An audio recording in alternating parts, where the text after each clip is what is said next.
Matilda vowed to defeat Kabara with her own hands, but he suddenly charged at her with Siberian's lightning fist technique, launching Matilda into a wall. She was shocked, not just by the lightning but because that move was one her father could only use. Kabara explained that this was his unique skill, gluttony, which allowed him to increase his stats by consuming flesh. Not only did he gain different stat points depending on the type of flesh he ate, but he could also acquire the special skills contained within that flesh. This meant he intended to beat her using her father's technique and then eat what was left of her. Meanwhile, Sensei and the others were walking through the halls after escaping their cells. Annette was honestly surprised and impressed that Sensei had a plan and didn't just want to get eaten. However, Sensei was disappointed that he wouldn't be consumed. They eventually arrived at a door, confusing Anna and Mir since they thought they were going to defeat Kabara. Sensei insisted this was exactly what he was looking for. They entered the room, and Annette wondered what Sensei could possibly need from the late queen's chamber. He began searching through trunks and drawers until he found what he was after: a book and quill. Meanwhile, Matilda was still getting knocked around by Kabara, who appeared behind her and performed a tiger kick, sending her into the air. He then jumped up and elbowed her into the ground, mocking her for her mediocre martial arts skills. The fight seemed over, but Matilda had a flashback to a moment with Leon during his training. She had asked him why he worked so hard to become a fighter when he hated fighting. Leon admitted he wasn't much of a fighter. In fact, Matilda had more talent. But he needed to train hard to protect those he cared about. This memory motivated Matilda to stand up again. Despite knowing Kabara was much stronger, she refused to back down. Kabara laughed in excitement, eager to eat the flesh of someone with Matilda's willpower. He felt that all his fruitless days in his old life had led to this moment. Back on Earth, Kabara had been born into a wealthy family and lived in a mansion where he had everything he wanted, yet he was miserable.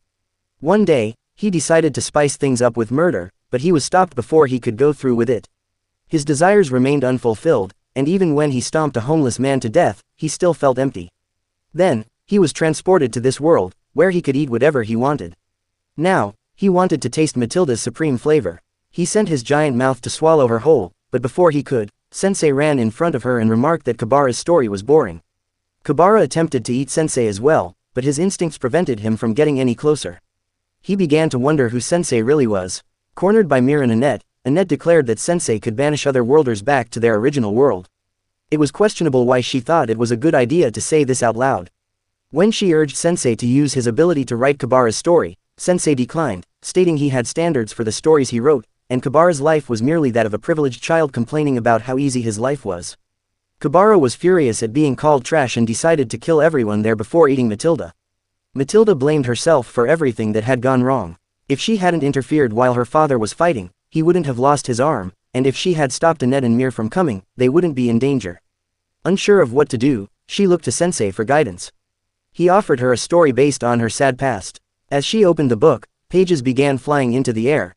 Annette was surprised Sensei's ability could work on non-otherworlders, but she didn't have time to dwell on that since Kabara was still attacking her.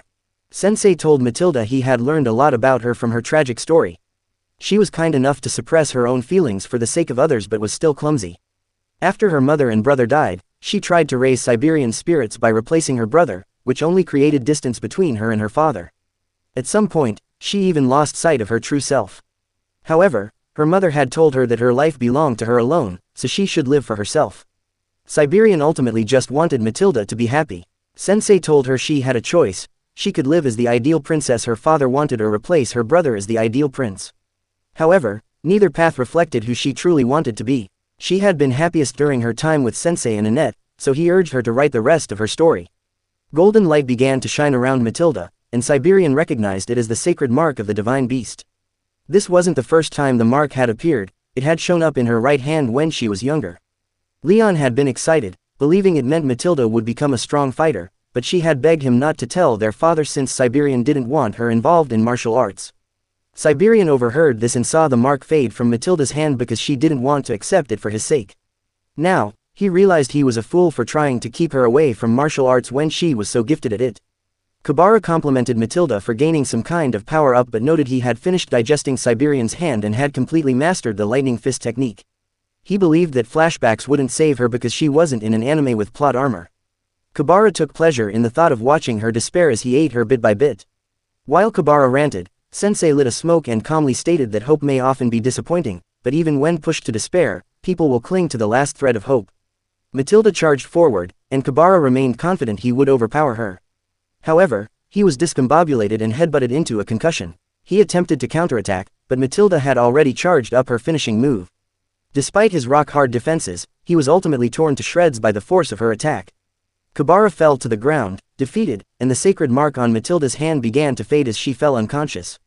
Siberian caught her, and Annette rushed over to heal her. While Matilda was being healed, Sensei approached Siberian and returned the Queen's diary. Siberian asked if Sensei had read his deceased wife's diary without permission, and Sensei didn't deny it, joking about the consequences.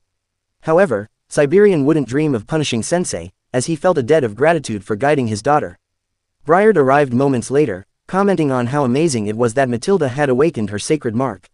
He noted that the move she used to defeat Kabara was known as King's Fang, although her version was still incomplete. Just then, Kabara came back to life as a monster, which confused everyone since Siberian was sure Matilda's technique had killed him. Kabara himself didn't understand how he survived but recalled that while no one was looking during the battle against the Dark Lord, he had taken a piece of flesh from the Dark Lord and eaten it. Initially unsure of the effects, he now felt unimaginable power welling up inside him, declaring himself the ultimate predator of this world. His first intention was to annihilate the kingdom, at least, that's what he would have done if he hadn't been decapitated mid-sentence. Everyone was surprised to see Walia arrive with her dragon. Kabara recognized her as the Dark Lord's daughter and began to talk about how much he enjoyed consuming her father's flesh, but Walia was not interested in hearing another word from him. She blasted him to ashes. The onlookers were in awe of Walia's power and worried she might target them next. However, she heard a familiar voice and felt uneasy. The last time she saw Sensei, he had a hole in his chest, and she wondered how he could have possibly survived. Sensei didn't answer her but asked if she felt better after killing one of the people responsible for her father's death. Walia didn't know how to respond and merely threatened to kill Sensei the next time they met before flying away on her dragon. Noor was amazed that Sensei could scare off someone as formidable as Walia, but Sensei could only think about the sadness remaining in Walia's eyes even after avenging her father. He looked forward to writing her story in the future. The next day, operations began to repair the damage to the palace, though it was unclear how they would fix a hole in a tree. Sensei and the others received sincere thanks from Fawn on behalf of everyone in the royal capital. As they prepared to leave town, Matilda decided to stay and support her father. Although they would miss her, they respected her decision. Later, Matilda sat in her room when her father entered, asking what she was still doing there since her friends had already left. He wanted her to go with them, but Matilda insisted she wanted to stay and support him. Siberian argued that he didn't need the protection of a novice martial artist like her, encouraging her to go on an adventure and gain experience. He insisted that once her journey was over, she must return home to him. Understanding his intentions, Matilda changed into her adventuring clothes and jumped out the window. Before she left, she thanked her father and promised to become a powerful martial artist like him. Down the road, Annette and Mir were pulling Sensei's coffin when Sensei stopped them, saying that unlike Annette, Noor had no talent for coffin pulling and wasn't allowed to do it alone. Mir told Sensei to get out of the coffin and walk since Annette couldn't pull it alone. Just then, Matilda came running up behind them, and they were all happy to see each other again. Matilda leads the group to the largest tree in Zerber. She has been here before, but she still finds the tree to be magnificent no matter how many times she sees it. The World Tree is said to be a holy tree that watches over Zabur and grants protection to those who visit it. There's a small town called Taro nearby, where the people live alongside nature, so Annette suggests that they stop there to pray for protection before continuing their journey. However, as they arrive, instead of a quiet town, they find a full casino in the middle of it. There has never been anything like this before, and people are already losing their life savings and getting their bananas stabbed in the parking lot. Actually, that's pretty realistic, Sensei says. It's perfectly normal for people to ruin their lives when given the opportunity. He doesn't really care about the casino. He's far more concerned about the fact that he is out of pills. He has been managing so far, but without his happy pill, he has a sudden urge to go swing off a tree by his neck. For now, Annette thinks they should go talk to the town mayor to find out what happened to this town, but first, they need to stop Sensei from tweaking and eating pebbles. Once they find the mayor, he explains to them that several months ago, some other worlders who came to see the World Tree decided to start living here. They decided to build a casino to keep themselves entertained, but the casino attracted even more unsavory otherworlders, and now the village is nothing more than a den for vice. It's even having effects on the environment, as all the leaves of the World Tree have begun to wither and die. The World Tree has been growing weaker ever since the other worlders took over, so it must be a sign that the tree spirit is saddened by the events that have transpired. The mayor pleads with them to help restore the village to what it once was, but as the quest box appears, someone speaks up from behind them and says he will help save the World Tree. He says his name is Yamada, and he is an otherworlder, so the others are put on edge by his appearance. Yamada says he can understand why they would be wary of otherworlders, but he assures them that he is different from all the other otherworlders, as he truly wants peace for this world. Matilda didn't realize there were otherworlders who were actually nice, and Anna is happy to have all the assistance she can get. But as she calls over to Sensei so they can start going, she realizes that he has disappeared. Sensei has wandered into the middle of town. He is feeling better than ever, his back is straight, his mind and body are healthy, so he really needs to find some pills to put him back on the edge of death. As he is walking, he comes across a mysterious cave, and he gets a feeling this might be interesting. So he heads over, and to his surprise, he finds a bunch of idiots smoking the zaza. Sensei is elated to find such a den of unhealthy life choices, so he asks them to please pass him some weed because he really needs it. Just then, a woman comes out of nowhere and touches Sensei's face. She has never seen him around here before, and she doesn't want him falling victim to addiction, so she offers to take him to a place that is much more fun than this. She takes Sensei to a nearby bar, and she's amazed by how much he has been drinking since he got here. He tells her that he's trying to drink himself into a coma, and the woman thinks Sensei is a really interesting person.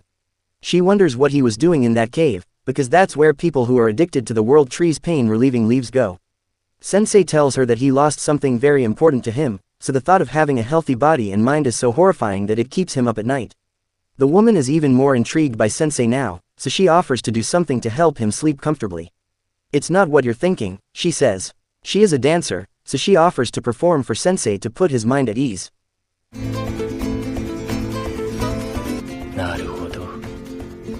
Azie is known as the Witch of Tono. The name makes her sound really ominous, so the mayor goes on to explain that when the other worlders began building their casino on the edge of town, there was nothing the villagers could do to stop it, even though they wanted to.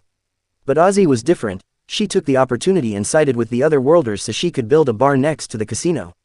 She was always a mysterious woman who lived on the edge of town, and no one knows anything about her background or origins, but they left her alone since she was pretty much harmless.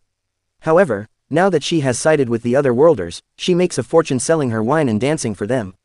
The townspeople now see her as a traitorous witch, as she sided with the evil other worlders.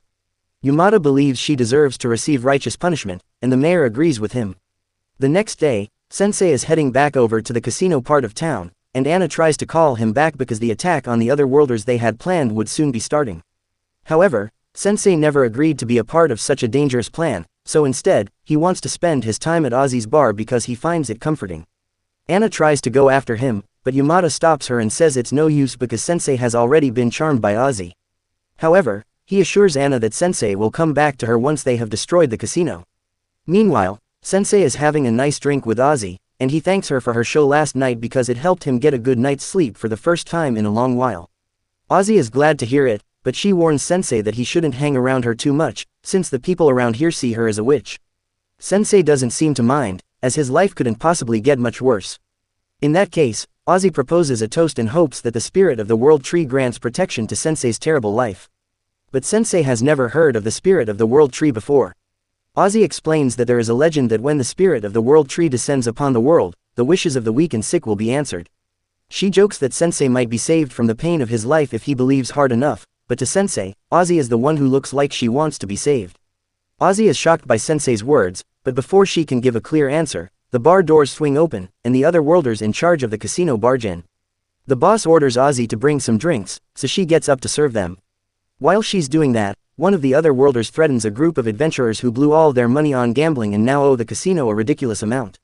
The adventurers promise to pay the money back if they are given some time, but the other worlder threatens them with his ability and says they have to get the money by the end of the day, even if they have to sell their kidneys to do it.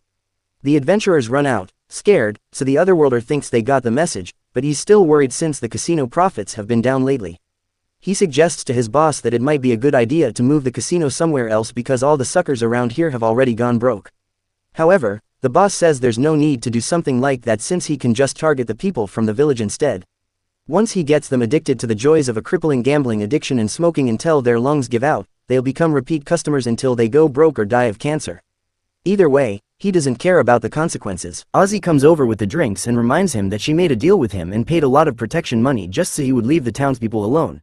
However, business is slow, and the casino boss doesn't care how many people he has to turn into drug addicts as long as he makes his profit.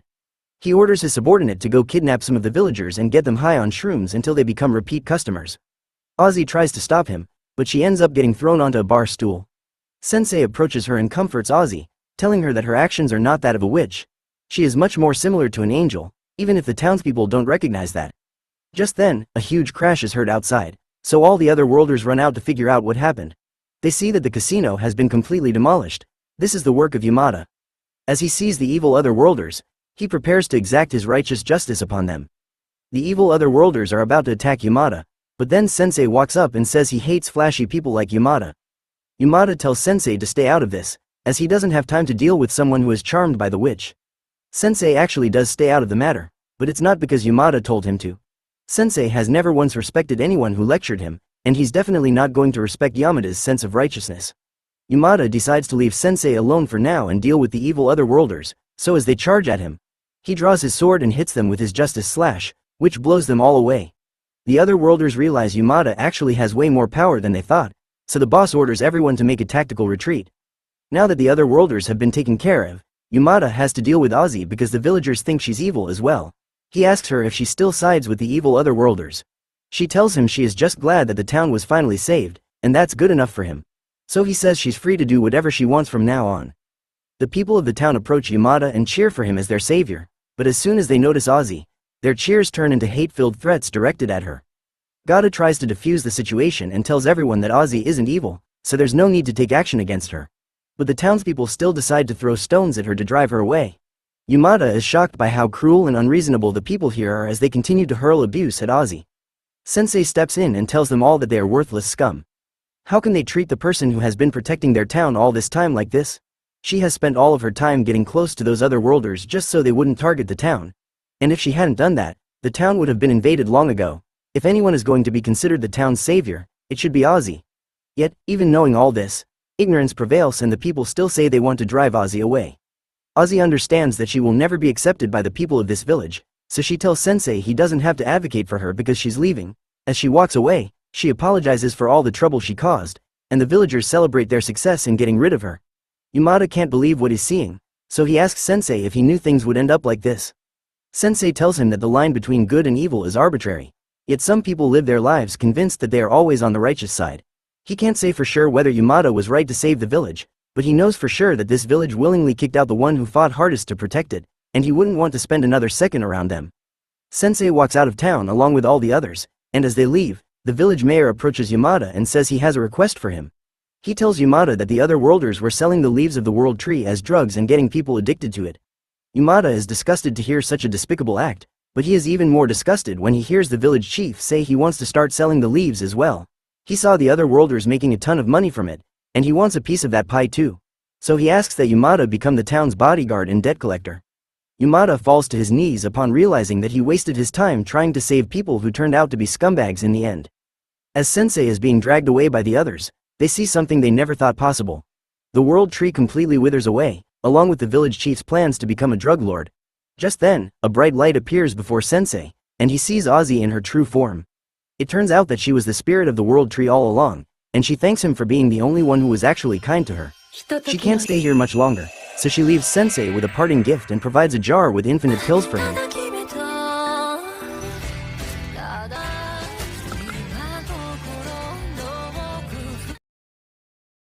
The group's journey soon brings them to a desert, but the blazing heat is too much for them to bear. It's so hot that Annette has to take a break to hydrate the magic carpet, but Sensei seems to enjoy it since there's a chance he might pass out from heat stroke. Matilda asks Annette if they really have to cross this whole desert because there's still nothing but hot sand up ahead. Annette isn't sure if they should keep going forward or not. She would like them to take the shortest path to the Dridden Temple, which cuts through this desert, but with how things have gone so far, she doesn't think it's possible for them to make it all the way across without dying from the heat. They're having a rough time, but now that they think about it, Noor seems to be doing perfectly fine despite the heat. Noor tells them that the heat doesn't bother him because he was actually raised in this area, so he knows how to navigate a desert easily. This is great news since Noor can now help them traverse this barren wasteland. His first tip for surviving the Death Desert is that it is actually safer to travel during the day despite the heat. At night, you're much more likely to run into monsters or bandits, so the day is a much better alternative. Or at least it should have been, because they still end up getting attacked by bandits. The JoJo-looking bandit leader is an otherworlder named Toru, and he declares that this is his territory, so if the group wants to pass, they are going to need to pay a fee.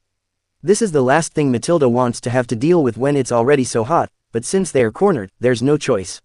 Annette tells Sensei to go hide inside the coffin, but with how hot it is, the inside of that coffin is basically an oven at this point, so she tells Sensei to just stay out here instead. Matilda and Annette begin fighting the bandits together, and with all the adventures they've been on so far, they are way too powerful for the bandits to handle. However, it looks like Sensei passed out from heat stroke, so Toru decides to go after the defenseless target instead. Noor is close to Sensei, so he stands to defend him from Toru, but he is still scared to draw his sword. Toru stops in front of Noor and mocks him for thinking he can protect others when it's obvious that he has never even held a sword before. He reminds me that wielding a sword means one is prepared to die, and Toru isn't above killing children. He's totally fine with using his scorpion venom to give Noor a slow and painful death. So, he asks if Noor really wants that. Noor doesn't want to die like that, but Sensei definitely does, so he starts inching up to Toru's scorpion and asks to be given that excruciatingly painful death. Toru is freaked out by Sensei, but he assumes Sensei must think the poison is a bluff. So, Toru proves that he's not bluffing. He stabs Sensei and injects him with a large dose of scorpion poison. A normal person would have started writhing in pain immediately, but in Sensei's case, after the scorpion stabs him, the scorpion dies instead. Sensei is disappointed by the fact that he's still alive, and Toru is devastated that his scorpion has been killed. So, he charges toward Sensei, intending to make him pay. Noor is still too scared to draw his sword and fight, so he just stands there as Toru attempts to bash Sensei's head in. However, just before Toru can do it, they hear the sound of a beast howling, and Toru's gang recognizes it as the desert wolf. They realize need to get out of there quickly. TCT Antley decides to retreat but swears he will avenge his scorpion. Now that things have settled down, Annette starts healing the hole in Sensei's chest. Even though they won the battle, Noor is feeling sad because he didn't have the courage to fight when his friend needed him the most. Matilda comes over and tries to cheer him up, saying it's not a big deal if he was too scared to act, he can just handle it the next time they get into a fight. Once Annette finishes healing Sensei, Noor apologizes for not being able to protect him. Noor blames himself for being a coward, but Sensei tells him that it's not his fault. No one ever starts out as a hero. People become stronger by facing their failures and moving forward in spite of them, so Noor shouldn't beat it. In any case, Annette is worried about the beast sound they heard earlier, so she doesn't want to stick around here long and asks Noor to lead the way. He feels better now that he has a way to make himself useful, so he leads the group to the home he grew up in. The place is called the Orphanage, and Noor says they can stay here for the night. But as he starts walking inside, he spots 3 familiar faces he hasn't seen in a while. The kids are happy to have Noor back after such a long time. The woman who raised Noor, Kathy, comes out and welcomes him home, so the group is treated to a wonderful meal alongside the orphans. Noor is really excited to have some of Kathy's cooking, and the food today is especially delicious since a kind stranger has been donating a lot of ingredients to the orphanage lately. Kathy really wants to thank this person, but she has no idea who it is. One of the kids starts talking to Noor and reminds him that he said he wouldn't return to the orphanage until he had become a valiant hero. So, they want to know if he did it. Matilda is watching Noor to see what he says after he fumbled during their recent battle, and Noor knows he is no valiant hero, but he tells the kids that he's technically part of a hero's party. He's technically not lying since Sensei counts as a hero from another world. Sensei denies being a hero of any kind and says he is just an author who writes stories. So, the kids excitedly ask him to tell them a story. Sensei is fine with that and is about to begin his depressing story, but Kathy stops him since she doesn't want anyone traumatizing the kids before bedtime. Later on in the night, all the kids are asleep, and Annette comments on how cute they all are. But all of a sudden, they hear the sound of the monster from before, and it sounds pretty close. Kathy comes out and tells them that the sound is that of a wolf that has been terrorizing this area recently. The sound of its howling scares Kathy nearly to death every night, and since she has to worry about the kids' safety, she locks the door and warns everyone that they need to stay inside at all costs if they want to survive the night. Meanwhile, Sensei is out on a leisurely night stroll and happens to come across the scene of a horrifying massacre. Now, horror movie instincts would tell him that it's time to turn around and act like he was never there, but Sensei thinks this might be interesting, so he keeps going forward. Back at the orphanage, everyone has gone to sleep, and it looks like they haven't realized that Sensei is missing yet. Matilda accidentally punches Noor in the face while she's asleep, waking him up and causing him to see a shadowy figure lurking outside the window. Noor remembers what Kathy had said about the wolf that prowls around this area, so he is really scared, but he also wants to protect everyone. So, he grabs his sword and heads outside to check if there's anything out of place. As he does this, he ends up bumping into a man carrying a basket of vegetables. At first, he thinks this guy is a thief, but the guy swears that he wasn't doing anything suspicious, even if his actions definitely look suspicious. Noor realizes that this must be the person who has been secretly bringing food to the orphanage. But he asks why the man doesn't just deliver it directly, since everyone would love to thank him personally. The man says he doesn't need to be thanked since he is satisfied just watching the happy faces on the kids as he spies on them through the windows. The man may be a little creepy, but his heart is in the right place, so Noor asks him to come sit with him. The man asks why he hasn't seen Noor around the orphanage before today. So, Noor explains that he is currently traveling but grew up in this orphanage after his parents died when he was younger. The sword over there apparently belonged to Noor's father, so now he is dreaming of becoming a hero worthy of wielding that sword, so the others from the orphanage can be proud to have him as a big brother, although it's difficult for him to find the courage to actually do it. The man is moved to tears by Noor's story and says Noor is a great kid, but Noor doesn't think there's anything great about himself. To cheer Noor up, the man asks if Noor could tell him some stories about his travels thus far, and Noor is happy to oblige. All the while, Sensei has been standing in the corner and taking notes because he finds Noor's story quite interesting. Noor and the man talk through the night, and by the time the sun has risen, the man is getting ready to leave. Before he goes, Noor invites him in to have breakfast with everyone since they'd all love to meet him. However, while the man appreciates the offer, supporting them from the shadows is more than enough for him. Besides, he doesn't think he deserves to be thanked in the first place. Noor can tell that the man seems a little upset, so he wants to do something to cheer him up and asks if the man has a little more free time to spend. Noor and the man head out into the desert, and thanks to the man's keen nose, they are able to quickly track down an oasis. From here, they start gathering all sorts of crops together for the orphanage. Running into the room with terrible news, Noor was expecting to hear about the mountain of food that was brought to the orphanage, but instead, he is told that one of the kids has been kidnapped by Toru's gang. Toru is outside right now, threatening to seriously hurt Nate unless the owner of the orphanage comes out and pays him some money. Matilda can't believe Toru would be willing to hold a little kid hostage for ransom money, but she assures Kathy that she, Annette, and Noor will save him, so everyone else should just wait inside. They head outside, and as soon as Toru recognizes the group, he orders all his men to attack. Annette and Matilda immediately begin fighting, but they are struggling and could really use some help. However, Noor is frozen in fear again, so before he can become a target, the man from before shows up and pulls him away to safety. Noor is in tears over his cowardice because he knows Nate is in trouble, but his body won't allow him to do anything to help. The man starts having flashbacks to a time when he failed to protect his loved one, and he's not about to let the same thing happen to Noor. He turns to Noor and tells him that he will handle everything from here on out. He explains that he's an otherworlder, and back on Earth, he lost someone dear to him because he was weak. But here, he finally has the power to protect what he cares about. The man transforms, revealing that he is the wolf that the locals have been scared of, and he wastes no time in attacking Toru and his gang. Once the gang realizes that the wolf is here, Toru drops the kid and starts fleeing, but the man isn't going to let Toru escape so easily. Scum like Toru stole everything from him, so with his powers, the man intends to finally get his revenge for a lifetime of suffering at the hands of evildoers. Noor realizes the amount of pain the man must have gone through, but if he actually kills Toru, the man will never be the same kind person he used to be. So, Noor finally gathers the courage to draw his sword and steps in front of Toru to stop the man from killing him. Toru tries to take the opportunity to escape, but the man continues chasing after him and destroys his new scorpion bike. But before the man can deliver a finishing blow, Noor stands in front of him again and drops his sword to appeal to the man's humanity. This is enough to snap him out of his bloodlusted rage, so the man returns to normal and is ashamed of how monstrously he was acting. Noor extends a hand to the man and tells him that it's okay, so they all head into the orphanage to hear the man's story. The man explains that he had lived alone for a long time because he lost his parents at an early age, but one day, a kind boy reached out to him and showed him the warmth of friendship. However, the happy days didn't last long, as that boy was one day cornered by a bunch of bullies and beaten down. The man witnessed the whole thing, but he knew darn well that there was nothing he could do about it, so he turned tail and wheeled himself away, when Truck-kun struck.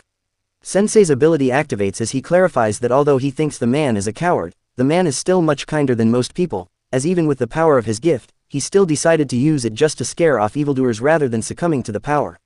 It looks like he's going to be sent back to Earth, so the man tells everyone that he is glad he got to meet them all. Moments later, he vanishes and wakes up back on Earth right as the truck begins to leave. As he looks up, he sees the kind boy coming to check on him, and he breaks down in tears because he's glad to see him back. おい、泣いてんなよ、おっちゃん。